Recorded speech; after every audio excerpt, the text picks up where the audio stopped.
이 새벽에 하나님의 말씀을 사모함으로 나오신 여러분 환영합니다. 오늘 함께 나눌 말씀은 민수기 4장 1절부터 33절까지의 말씀입니다. 봉독은 1절에서 4절, 22절에서 24절, 29절에서 31절을 제가 읽겠습니다. 또 여호와께서 모세와 아론에게 말씀하여 이르시되 레위 자손 중에서 고핫 자손을 그들의 종족과 조상의 가문에 따라 집계할지니 곧 30세 이상으로 50세까지 회막의 일을 하기 위하여 그 역사에 참가할 만한 모든 자를 계수하라. 고핫 자손이 회막 안의 지성물에 대하여 할 일은 이러하니라. 22절입니다. 게르손 자손도 그 조상의 가문과 종족에 따라 계수하되 30세 이상으로 50세까지 회막에서 복무하고 봉사할 모든 자를 계수하라. 게르손 종족의 할 일과 맬 것은 이러하니. 29절입니다. 너는 무라리 자손도 그 조상의 가문과 종족에 따라 계수하되 30세부터 50세까지 회막에서 복무하고 봉사할 모든 자를 계수하라. 그들이 직무를 따라 회막에서 할 모든 일 곧 그 맬 것은 이러하니. 아멘. 제 신대원 친구 얘기로 오늘 말씀을 시작하려고 합니다. 시내버스 운전기사가 그분의 직업입니다. 2교대 근무라 하루는 쉬고 하루는 운행을 합니다.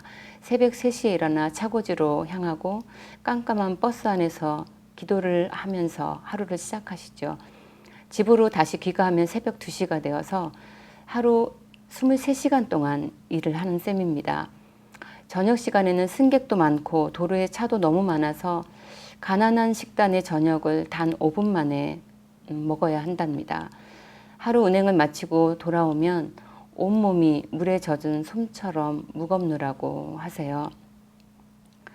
이분이 한 번은 이런 글로 삶을 나눠주셨습니다. 그분의 글을 읽어볼게요. 너무 힘들수록 더 힘을 내어 승객들에게 인사를 건넵니다. 어서 오세요. 안녕하세요. 이렇게요. 저의 기도는 아무 능력도 없지만 죄인의 기도도 들으시고 응답해 주시는 하나님의 긍휼과 도우심을 의지하며 기도해요. 그리고 제가 운행하는 버스를 타고 내리는 무겁고 곤고한 발걸음의 인생들에게 찾아와 주시고 만나 주시길 기도드립니다. 카톡 글을 읽으면서 저는 버스 운전대에 앉아 계신 이분 모습을 상상해 보았습니다. 고되고 힘든 일을 하면서도 어쩌면 눈길도 한번 마주치지 않고 스쳐갈 그 승객들에게 인사를 건네며 그들의 영혼을 하나님께 부탁하는 모습을요. 그리고 그곳에 함께 계신 가난하고 겸손하신 예수님의 모습도 함께 상상해 봅니다. 중요해 보이지 않고 아무도 눈여겨보지 않는 일이라도 주님과 함께 일할 때 그곳에서 주님이 나를 기뻐하시고 복음의 능력을 행하시는 신비가 있지 않을까 생각해 보았습니다. 오늘 본문은 레위 자손 중에서 고핫, 게르손, 무라리 자손들에게 그들이 해야 할 직무를 주시는 말씀입니다. 하나님은 이들에게 각기 직무를 맡기셨습니다. 이를테면 직업을 주신 것인데요. 여러분, 직업이라는 단어가 이 단어의 의미가 소명, 즉 부르심이라는 것 아세요? 종교개혁자 루터는 당시 성직자들에게만 사용하던 이 소명이라는 단어를 일반 직업을 나타내는 단어에 사용했습니다. 우리 그리스도인들은 하늘에 속했지만 땅에 발을 딛고 사는 이중성을 갖고 있는 존재입니다. 그렇지만 우리의 일상이 세속적인 일과 영적인 일로 나뉘어질 수는 없습니다. 본문에서 일이라는 단어를 주목해 보고 싶어요.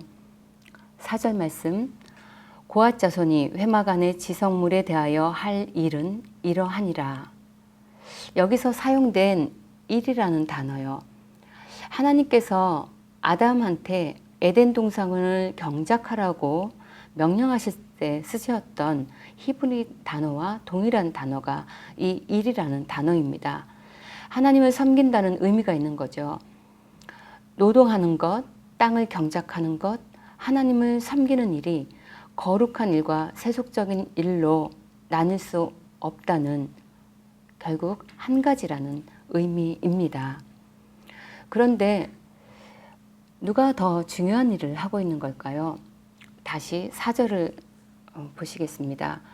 고앗 자손이 회막 안에 지성물에 대하여 할 일은 이러하니라. 이 말씀으로 시작해서 4절부터 무려 20절까지 이 일에 대해서 설명하고 있습니다. 얼핏 봐도 본문을 차지하고 있는 양이 게르손 자손이나 무라리 자손보다 3배 정도나 깁니다. 고앗 자손은 다른 두 자손보다 더 크고 중요한 일을 하고 있는 것처럼 보입니다. 하지만 자세히 보니까 아론과 그 아들들이 성소의 기구 덮는 일을 설명하는 내용이 대부분이에요. 고앗 자손에게는 마지막 구절쯤에서 그러니 그것을 메고 나르라 하고 말씀하고 있어요. 또 성경을 주의 깊게 보신 분들은 앞장에서 레위 자손을 계수할 때 게르손, 고앗, 무라리 순서로 나왔는데 이번 장에서는 고앗 자손의 직무부터 나온다는 것을 발견하셨을 것입니다. 이 이유에 대해서 많은 신학자들이 여러 해석들을 내놓고 있지만 그보다도 이 본문에서 좀 유의해서 보고 싶은 부분이 있습니다. 이 세 자손들에게 그 역할과 직무는 다를지언정 하나님께서는 똑같은 표현으로 또 똑같은 비중으로 반복해서 말씀하고 있다는 것입니다. 회막에서 복무하고 봉사할 모든 자를 계수하라. 그들이 할 일과 매일 것은 이러하다 라고 말입니다. 무엇을 의미할까요? 고앗 자손의 일이나 게르손 자손의 일이나 무라리 자손의 일이 하나님께는 그 무게가 다르지 않다는 것입니다. 하나님 앞에서는 어떤 일이든 귀합니다. 세상은 일에 대해서 그렇게 평가하지 않습니다. 그렇지만 하나님께는 우리가 하는 모든 일이 똑같이 중요하고 똑같이 귀한 일이라고 말씀하고 있습니다. 이 세 자손들이 하는 일은 회막을 분해하고 운반하고 나르는 일입니다. 이 자손들의 일은 단조롭고 반복적입니다. 우리가 하는 일도 때로 그럴지 모르겠습니다. 하찮은 일을 하고 있다고 느껴질 때도 있지요. 그러나 어떤 업적이나 성취가 아니라 하나님의 격려하심으로 일한다면 더 이상 하찮은 일이 아니고 땅의 일이 아니고 세속적인 일이 아니라 거룩한 일입니다. 여러분은 어떤 일을 하시나요? 그리고 그 일이 주는 의미가 무엇입니까? 우리는 대개 성공이나 성취에 많은 가치를 두고 있습니다. 하지만 실제로 일터에서 겪는 일들은 패배와 낙심을 주는 경우들이 더 많은 것 같습니다.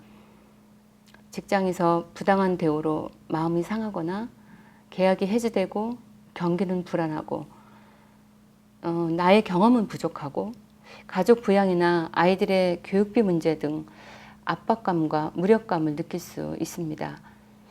하나님께서는 그러한 상황 속에서도 우리가 하나님의 자녀로서 동기와 사명을 잃지 않기 원하십니다. 하나님께서 자기 백성에게 가나안으로 전진하고 성막을 이동할 때 그들에게 각기 할 일과 매일 일을 주실 것처럼 주님은 우리 현실 속에서 우리가 할 수 있는 일을 믿음을 가지고 계속 하기를 기대하십니다. 집안일이든 가르치는 일이든 공부든 행정이든 택배업이나 자영업이나 물건을 만드는 일, 모든 일을 통해 우리의 지휘관이 하나님이심을 증명해 보일 좋은 기회가 우리에게 주어진 것입니다. 비단 생산적인 일뿐이겠습니까? 잔뜩 내 마음이 지쳐있을 때라도 지나가는 누군가 길을 물었을 때 하나님의 친절로 대할 수 있다면 그것이 하나님의 일이 아닐까요? 하나님은 사람을 통해 일하십니다. 우리를 통해 일하시는 거죠. 우리는 그리스도인입니다. 그리스도인은 매일의 일상 속에서 자기가 하고 있는 일들 속에서 다른 사람들에게 예수 그리스도를 비추는 거울입니다. 그리고 우리는 회막의 기구들과 널판을 나르는 레위인들처럼 우리의 부르신 일터에서 소명을 따라 그리스도를 운반하는 자들입니다.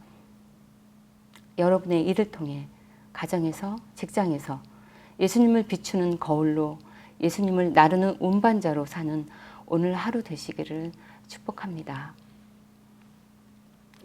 기도하시겠습니다. 하나님, 우리에게 일을 주신 것 감사합니다. 오늘 우리가 하는 일을 다른 사람과 비교하지 않게 하옵소서.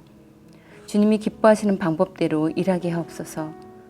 때로 지칠 때라도 주님이 격려하고 계심을 기억하고 기쁨과 감사를 잃지 않게 하옵소서. 예수님의 이름으로 기도합니다. 아멘. 오늘도 두 가지 기도 제목으로 기도의 자리에 나아가시겠습니다. 첫째, 우리가 하는 일이 때로 보잘것 없다고 여긴 것을 용서하여 주옵소서.